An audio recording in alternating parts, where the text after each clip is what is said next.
而且諗住翻去學校嗰邊拍今日條片嘅，但係咧咁樣學校天台鎖嘅關係咧，咁我今日又要拍片嘅，我就嚟就會有呢度 ，which 數發現其實都唔錯。除咗後面有堆車聲之外，如果你哋間唔中聽到有車經過咧，我已經盡咗力㗎啦。好啦，我哋今日要講下嘅咧就係我手上呢一隻 TicWatch Pro。我唔講咁多廢話，去片頭啦。如果我有片頭嘅話。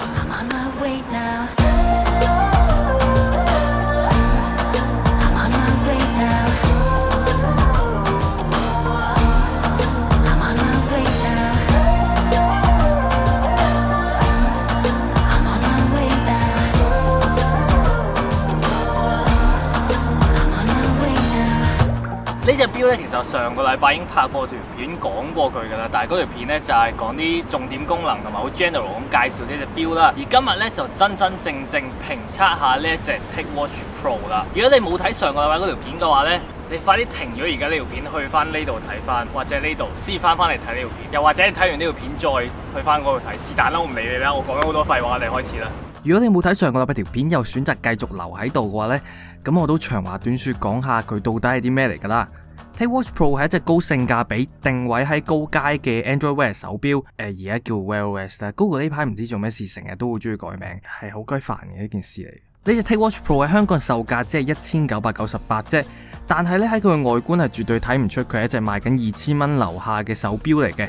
佢由錶芯到錶帶都設計得好 premium， 好 classy。classy 呢個字好難用中文形容俾大家聽。classy 即係優雅、時尚、紳士、型、豪華，即係呢幾個字加埋就係 classy 嘅意思。多謝大家收睇睇 Anson 學英文嘅第一集，冇第二集㗎，講翻隻錶啦。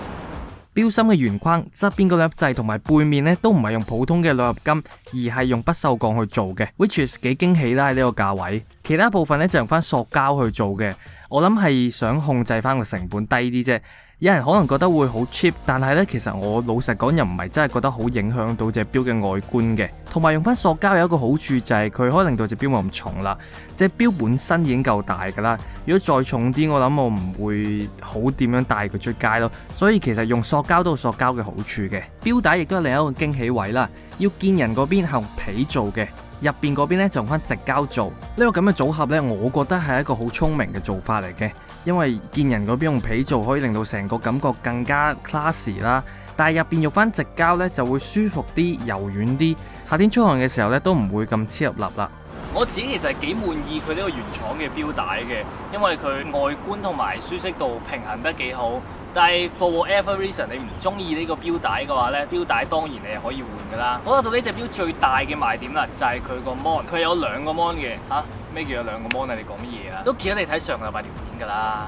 除咗有一個正常嘅 OLED mon 之外咧，佢上面仲有一層好似類似以前玩具電子錶一個叫做 FSTN 嘅 LCD mon。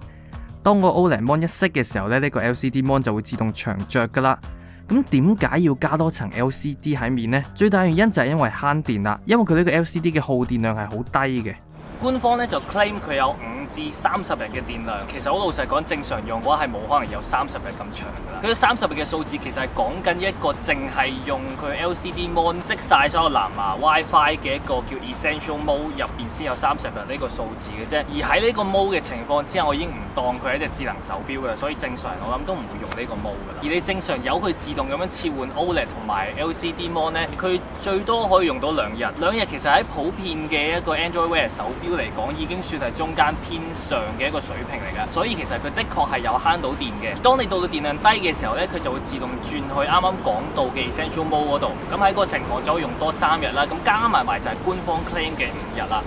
呢個 LCD 嘅第二個好處咧就係佢係長着嘅，長着得嚟咧，就算太陽幾猛曬落去都好，都可以睇得好清楚嘅。雖然一般嘅 Android Wear 手錶都有 Always On Display 呢個功能，但係因為慳電嘅原因咧，個 mon 通常都會校到好暗。咁其實你喺太陽猛嘅時候，基本上都係唔係好睇到嘢嘅。但係呢個 LCD 咧，因為佢技術嘅關係咧，太陽越猛反而睇嘢係越清嘅。佢唔食電，又長着，又可以睇得清楚。基本上加咗你 LCD 之後咧，我覺得係解決咗好多 Android Wear 手錶嘅一啲短處嘅。所以我係好中意 Morphe 選擇將呢個 LCD 加入去呢隻手錶嗰度，而且我係非常之歡迎多啲廠商考慮下呢一類創意少少嘅設計嘅。spec 方面我一般都唔會點講㗎啦，因為智能手錶嘅 spec 咧通常都係幾 standard 嘅。但係點解今次要講一講咧？就係因為 Qualcomm 啱啱發布咗佢哋新一代嘅 Snapdragon Wear 3100呢個 platform， 但係好唔好彩地 TicWatch Pro 係趕唔切上去3100呢班車嘅。佢係用嘅一張有2年歷史嘅2100處理器。因為佢係一張咁耐嘅處理器啦，所以有陣時係真係唔係咁順嘅。最明顯可以留意到嘅就係當你抬起手到個 mon 真係着嘅時間咧，係可以足足等足1秒啦。仲有陣時呢度會叻叻，嗰度會叻叻咁樣啦。不過都冇計嘅，鬼叫 Qualcomm 咁耐先出新一代咩？其他嘅 hardware 功能呢，雖然佢唔係一隻運動手錶，但係一啲應該有嘅 fitness 功能呢，佢都有齊喺度嘅。內置有 GPS tracking 同埋24小時嘅心跳監測啦。喺呢個價位有齊晒呢兩樣嘢，其實係幾開心噶啦。但係唯獨是有一樣嘢我諗唔明，係完全唔明，就係 Google Pay 嘅問題啦。呢隻錶內置係的確有一張 NFC chip 喺度嘅，但係咧 Google Pay 嘅功能就係限制咗用唔到嘅。我嘗試過手動喺 Play Store 度 enable 翻呢個 Google Pay 啦 ，enable 咗之後似係正常可以用得翻嘅，但係過咗一陣之後咧，佢就自己 disable 翻啦。上網查過之後，發現原來好大機會係 Google 限制咗，除咗美國同英國之外，喺其他地方用唔到呢個 Android Pay 嘅功能，所以其實 Morphy 都做唔到啲咩。好啦，到最後啦，咁呢隻 TicWatch Pro 嘅定位喺邊呢？其實以佢呢副計嚟講，佢大可以賣2000幾蚊或者甚至3000頭呢個價位嘅，但係佢選擇咗走一個比較平民嘅路線，比較貼地嘅路線，其實我覺得係幾值得欣賞嘅。所以咧，如果你冇乜 budget，但係又想要一隻靚靚仔仔嘅 Android Wear 手錶咧，我諗 TicWatch Pro 係市場上你唯一嘅 option， 或者你最好嘅 option。如果你 budget 再低啲咧，你都仲有 TicWatch SE 嘅，所以 TicWatch 可以講話係窮恩物，出唔出得街嘅咧？唉，是但都 bip 咗佢啦。好啦，我哋完啦，拜拜，下次見。